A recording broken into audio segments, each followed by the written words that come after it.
To film and execute these fight scenes in The Condemned has been an incredible physical challenge on every cast member. It was going to be a very physical shoot, a lot of outdoor stuff and a lot of fighting.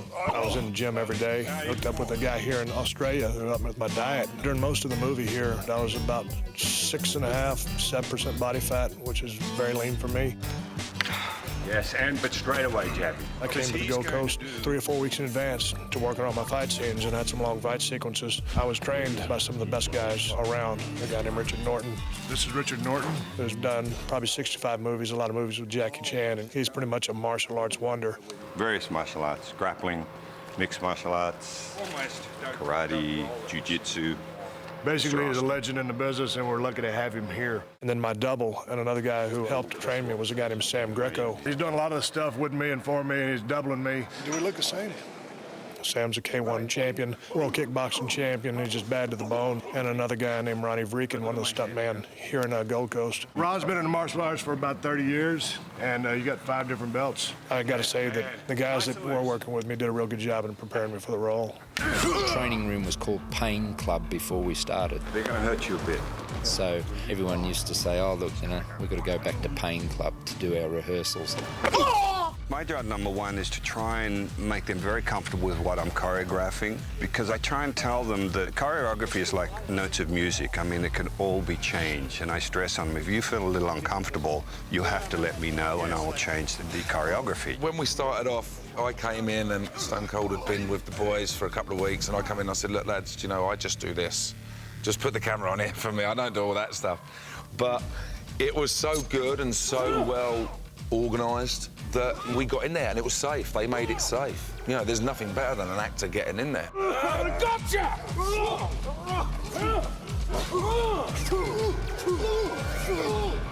First and foremost, I wanted great actors. So I didn't go looking for fighters or martial artists who could act. I went to find actors who could learn how to fight. Now, once in a blue moon, you meet a guy like Masa, who plays Sega, who has studied martial arts since he's 6, but he's also a very well-trained actor. Feels good. Bring it on. He was probably, as far as the supporting cast, a great find as far as he has both qualities, a great actor and a great fighter. Nice. I love this Japanese dude. We had a license with him to do all the kicks and the spinning kicks and everything else and make him very martial arts-like. As far as the rest of the cast was Stone Cold, the idea was to try and reinvent him. So I had to introduce him to a whole different range of hand techniques and try and, you know, make him comfortable with that. Yeah, you'd be surprised. You'd think with Stone Cold, you're doing a fight movie, he could just show up and do the fight scenes. But we agreed to give his fans something different. When I first started working with the fight guys, learning the fight sequences was a little bit difficult for me. It was technique after technique, and I had to change my style because coming from WWE, my style was a wide-open, aggressive style. I don't know a ton about martial arts or fighting styles, but I just knew that it would be interesting having Stone Cold fight in a very vertical way. Still want it in more. Keep the elbow in. As opposed to, you know, this, you know, clotheslines and big guy swings, but this kind of like... And remember, don't pull that elbow back out to the side too much. When you see guys who are really trained, when you see combat specialists or special forces, there's a certain efficiency to the way they fight. The product is brutal street fighting with some training. Remembering the technique, then having to remember the choreography and the different blocks, trying to be tight and execute properly, it was a little tough for me. He's kind of being introduced to techniques that he's never really done before, but he's got a fantastic memory for choreography, which is a godsend for me. You know, that once he gets it through and he starts to feel comfortable, he'll do it and do it and do it and say, okay, now I'm ready to move on to the next segment, and away we go. And he was a dream, and for a big man, he's got such great hand speed. It was really quite amazing. Cut. I like that last one. It's kind of like playing golf. I don't play golf, but when I do, I expect to be Tiger Woods. You know, I expect to be good at it. So when I'm fighting with these guys, these are world-class fighters, well, I put the pressure on myself that I should be as good as these guys. So that's the kind of frustration you meet, just because, and it was always, if I drop my hand, you know, there's Sam knocking me in my head. And, you know, when you got a world champion fighter knocking you in your head, to make you remember to bring your hands up, it gets a little old. Action! And when it comes to the stunt team, these guys here, they can do most anything, and they will do most anything. Just incredibly, incredibly tough stuntmen in this movie. They just do take after take after take and get up, and you know there's a broken finger or there's a dislocated shoulder, and they just keep going. Great. Fantastic, guys, fantastic. The risk and danger has been very high. We've had helicopter sequences where we had stunt doubles being thrown out of the helicopter. That in itself is, just a dangerous thing. I mean, you're flying around helicopters, 200, 300, 400 feet up. You've got a lot of people on the edge of the doorways. All the doors are open. All of our helicopter sequences were in helicopters. And so when you see the actors having a fight scene in front of the open door of a chopper, that's what they're doing. The only thing between them and a very long fall was a little cable.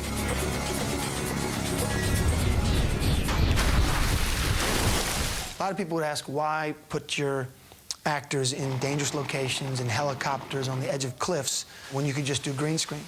That's just a choice. I prefer the real deal. And I think it has an effect. It has an effect on the actors, and it has an effect on the tone of the movie. Action. I wanted to be all over this film. When it was time for Conrad to be on the screen, I wanted it to be me.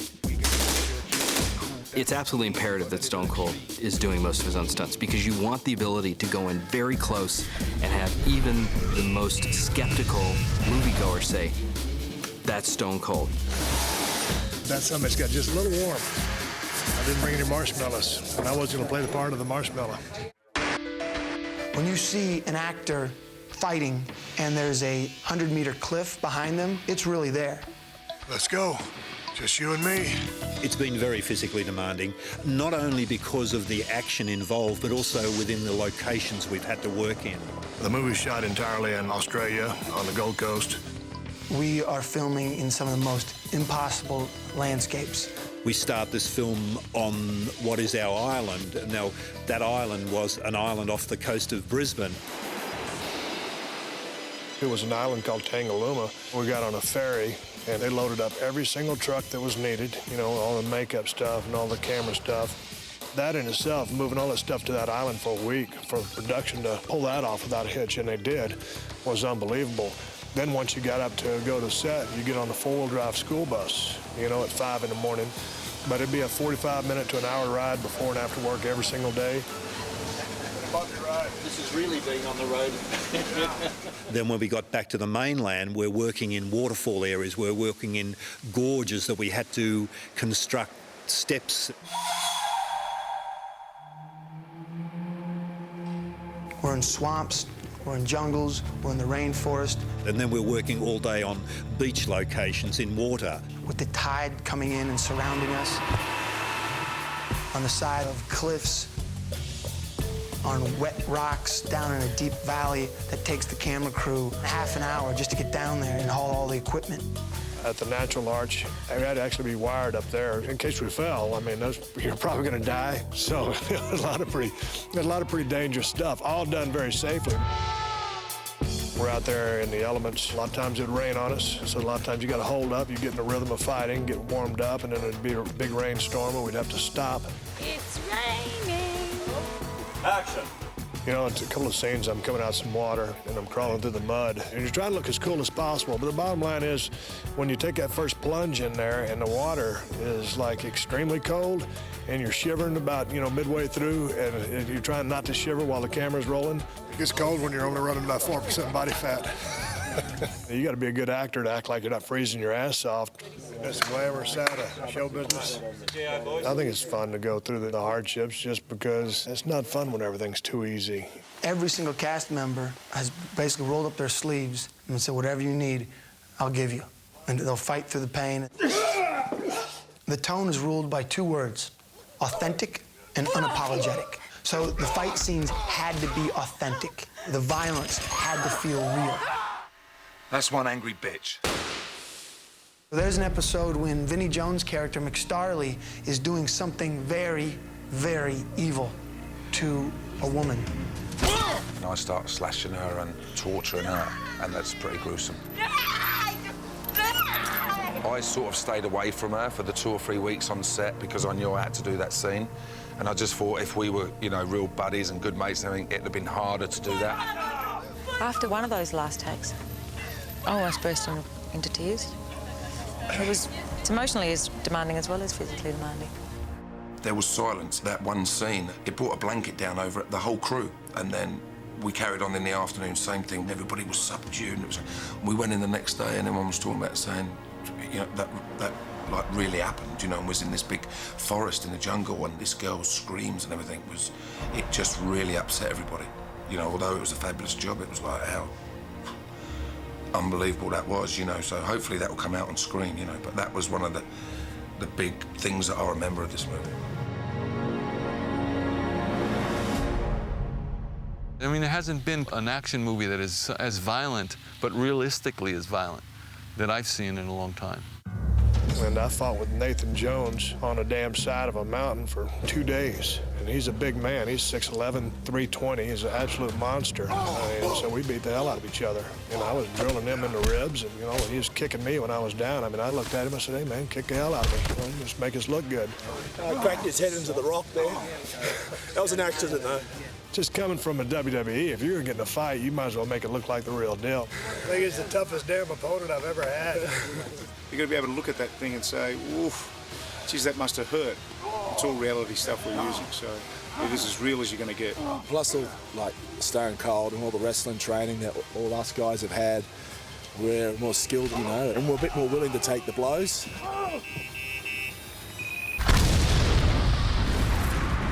Got a big fight scene today between Conrad and McStarley and Sega. Very complicated fight with Sega using 2 knives and McStarley using a machete. Let's go, sweetheart. This is the one fight sequence that I've had no rehearsal on. Fight together. There was a great double team there. It was like a 3-way dance.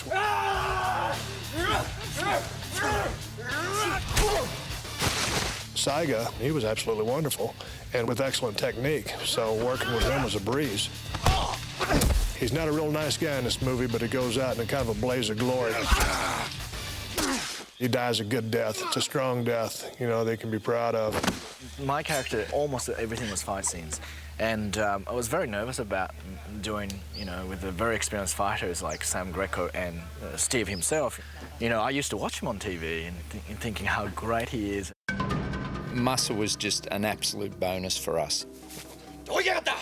Just a great martial artist, but secondly, if it was to look hard, he wanted the punches hard, he wanted the kicks hard. That guy absolutely took a beating. We wanted it to be so real, and we talked to Masa. Masa, you okay if we sink this in a bit, as we call it? And Masa would be, no, do it. He's tough as nails. I mean, he's half Steve's size. I've seen, you know, cut called at the end of takes and Musa still laying on the ground, rolling around, a bit winded. You know, it's all right, guys, give me a minute. Oh, that fucking hurt. And give him a minute and he's back in for take 2, and at the end of take 2 he's rolling around the ground saying, hang on guys, give me a minute. Nice kick. He has been fantastic. He's fine, he's doing a great job. Steve and myself, we have a scene where he finally gets me down and starts pummeling. We said, let's go for this. I can tell you, I had lumps all over me. Come on, and I've got my arms out, he's going bang, bang. Some of the stuff that we've done in this is quite incredible, really. I mean, we've got great big running scenes and shooting and fighting over all these rocks by the waterfall. A lot of what you see is me and Steve. It was really tough going, but, you know, we ploughed through it with myself and Stone Cold on them rocks, sort of epitomised what we expected from the crew. I think you've got to put yourself out there if you want the crew to work with you, and the crew have been fantastic, you know? We got together, and I said, this is what I want. I want these fight scenes to be real, and I don't want to do a lot of the work with stuntmen. I want to see your faces. I want to see you on the ground. I want to see the dirt. I want to see the blood. And filming these action scenes won't be like being in a boxing match, but it will be as painful as being in a football game. You're going to get hit. The tough little fellas. Got a black eye. Can't see the black eye too well. Got it covered up with a bunch of makeup right now.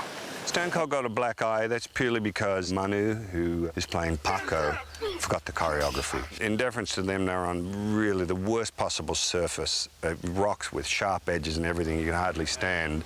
And he was supposed to do a shot to the ribs followed by one to the face.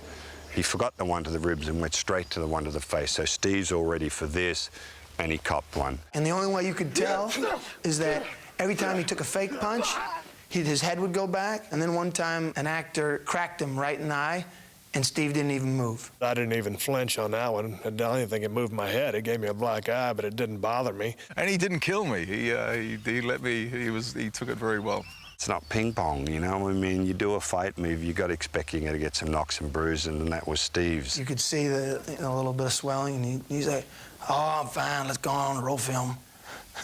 No problem."